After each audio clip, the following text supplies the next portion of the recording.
Kathleen Kennedy is going to be sticking around at least until the end of Q2. So welcome back to Views with Hughes and Jennifer News. This is Jerome Hughes. Now let's go ahead and get right into it. Now, this is no surprise here, but we need to go ahead and face some hard truths that have been staring at us in the face for years, largely due to Kathleen Kennedy and her leadership. Okay.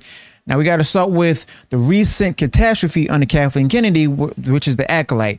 Now, this show was supposed to be a bold new direction for Star Wars and a chance to explore the galaxy from a different, perspective with the Sith and as well as how it started.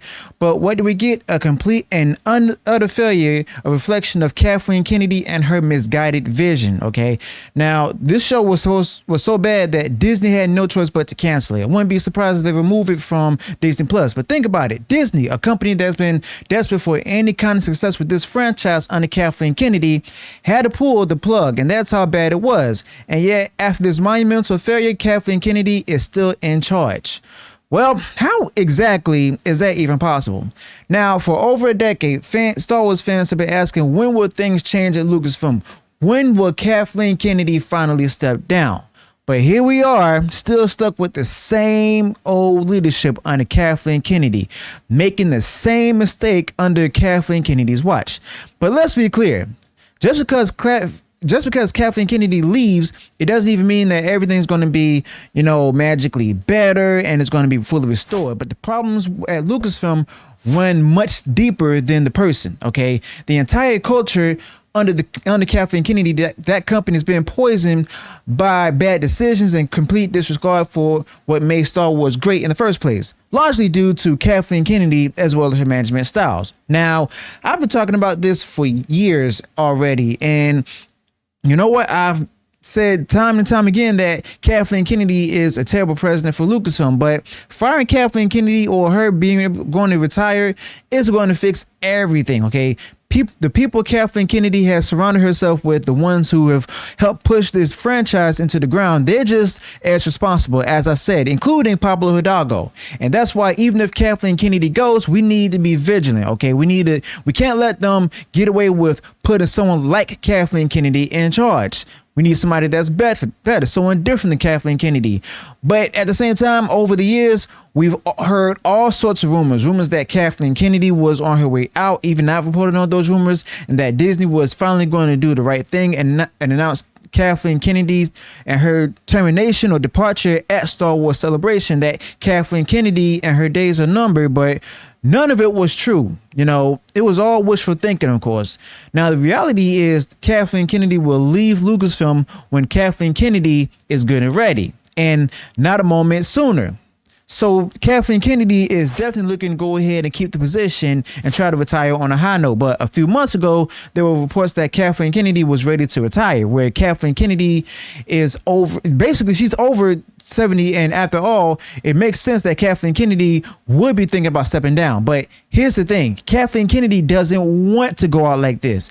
Now, Kathleen Kennedy wants to leave on a high note, as I've reported before, with a big win under her belt, And if you thought that was going to go ahead and happen anytime soon, well, I've got bad news for you. It's not at all. And Kathleen Kennedy is just reportedly staying on as Lucasfilm president until at least the second quarter of 2025. That means Kathleen Kennedy is going to be around for at least another year, if not longer. So, yeah, I've expected this, and we should all known about this too. But let's talk about why this is so frustrating. Kathleen Kennedy and her tenure at Lucasfilm has been marked by failure after failure, from the disastrous sequel trilogy that divided the fan base, thanks to Kathleen Kennedy, and the damaged goods that damaged the brand, to the endless string of canceled projects and half-baked ideas. And it's clear that Kathleen Kennedy and her leadership has been a disaster. Yet Kathleen Kennedy is still in charge, still making decisions that affect the future of this beloved franchise. Now, will Bob Iger actually grow up here and tell Kathleen Kennedy to stop this mess? We'll see. But remember when Kathleen Kennedy and her contract was set to expire in October this year? I knew it was going to renew, but a lot of us thought it was going to finally be the end of it. But after the failure of the Acolyte, a whole new group of fans started calling for Kathleen Kennedy's head. And people who were willing to give Kathleen Kennedy the benefit of the doubt, who thought maybe Kathleen Kennedy would have learned from her mistakes, are, now seeing the light. And unfortunately, that's too little too late. But they realized what many of us have known for a long time. Kathleen Kennedy and her vision for Star Wars is fundamentally flawed. All right. And that shouldn't come as a surprise to any of us, because we've all known that. And it's not just Star Wars. Let's not forget about the other stuff Lucasfilm is responsible for with other franchises as well. Remember the slate of projects that they announced back in 2020? Let's go through some of them and see how they turned out under Kathleen Kennedy's oversight. All right. First and foremost, we had the rumored Children of Blood and Bone. Now, this was supposed to be a major new project, something that could expand Lucasfilm's portfolio and bring in a new audience. But what happened? They lost the rights or sold them or something.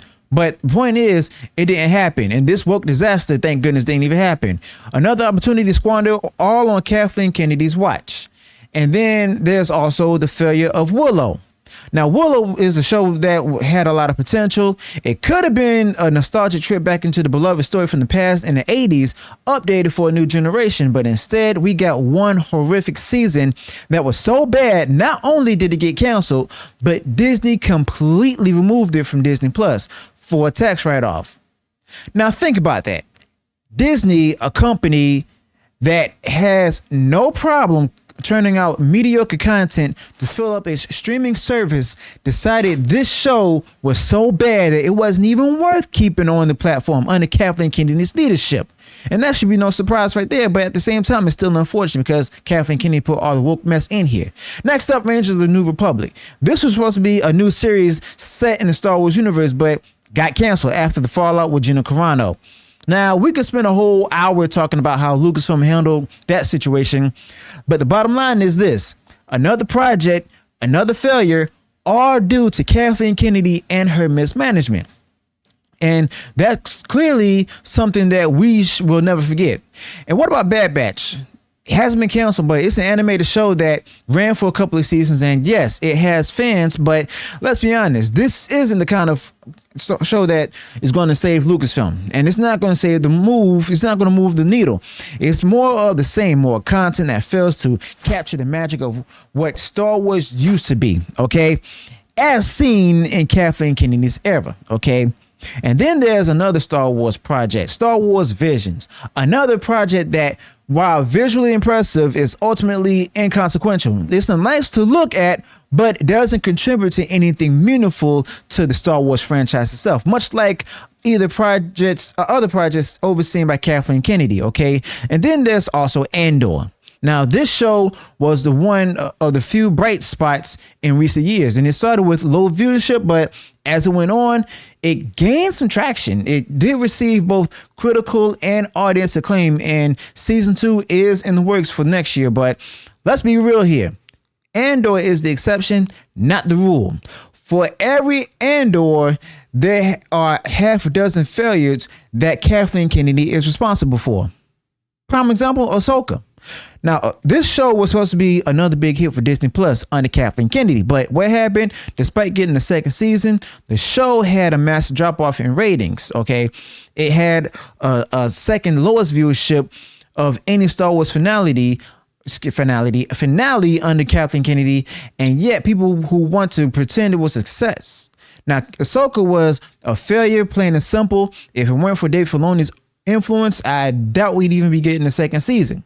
Speaking of Filoni, let's talk about him for a minute. So for years, people have been, saying that Dave Filoni should be the one to take over Lucasfilm. They've pointed out to his work on the Clone Wars and Rebels as proof that he understands Star Wars in a way that Kathleen Kennedy never could. But after seeing more of his work, I mean, let's be real. It's clear that Filoni isn't the savior some thought he was.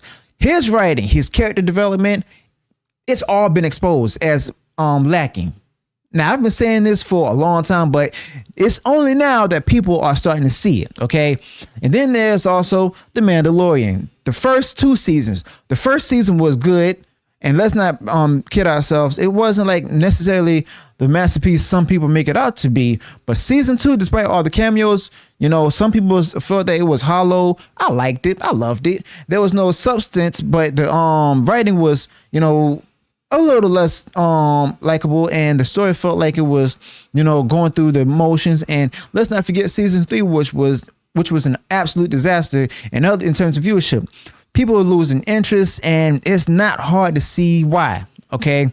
And also, I remember that one rumored project, Orlando. Now, this was supposed to be a series, but then got scrapped. Now, supposedly, it's going to be a movie, but it's stuck in developmental hell. Okay. And then there's also Rogue Squadron with Patty Jenkins, another project under Kathleen Kennedy that's been shelved. Who knows if that'll ever see the light of day? And what happened to a droid story? You know, does anyone even care about that? A droid story under Kathleen Kennedy? And then, of course, you know, there's the Obi-Wan Kenobi series. Okay. Under Kathleen Kennedy, this series was supposed to be the big one. The return of Ewan McGregor as Obi-Wan Kenobi, the chance for fans to see their favorite character again. But what did we get? Just another divisive show under Kathleen Kennedy that started strong and fizzled out by the end.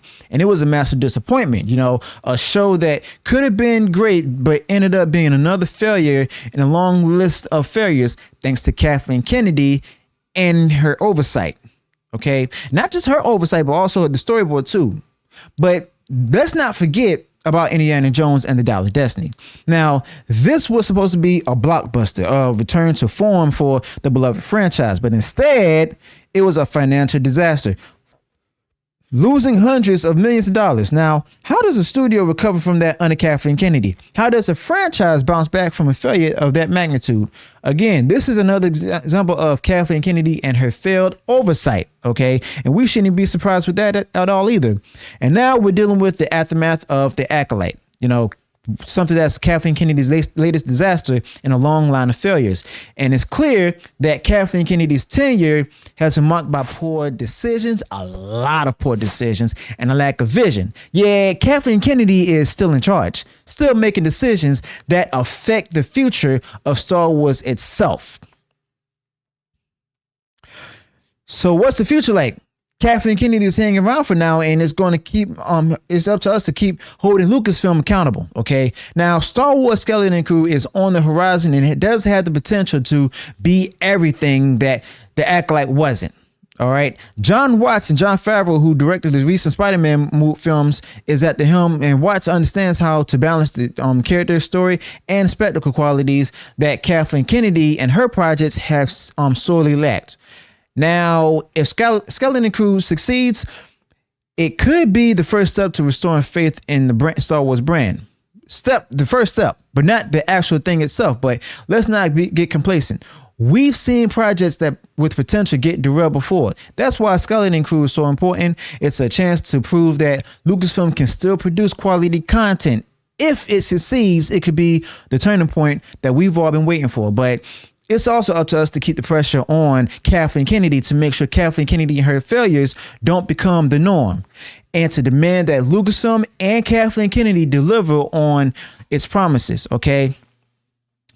But at the same time, let's not forget that we need to remain vigilant. Kathleen Kennedy and her tenure has been a disaster, but Kathleen Kennedy's departure won't fix everything. Now, the culture at Lucasfilm also needs to change under Kathleen Kennedy, and that starts with putting people in charge who understand what made Star Wars great in the first place, if Kathleen Kennedy is willing to. Now, Skeleton Crew could be the beginning of that change, but we need to hold Lucasfilm accountable, along with Kathleen Kennedy, and we can't just let them off the hook just because Kathleen Kennedy is gone. Now, the future of Star Wars actually depends on it. And a lot of fans out there are stating that, you know, they've left Star Wars alone. They don't care about it anymore. Star Wars is dead. I understand that. But I'm just going to go ahead and stick around, and I'm not going to invest heavily into it, but I'm just going to see how all of this will play out. So let me know your thoughts about this in the comments below. Also, be sure to include any additional thoughts you may have this particular topic. If you enjoyed what I shared in this video, go ahead, smash the like button, and share far wide across social media. And if you haven't done so already and you enjoyed all the content that I put out there, go ahead, subscribe to the channel, click the bell notification so that way we notify future uploads and updates. Till then, peace.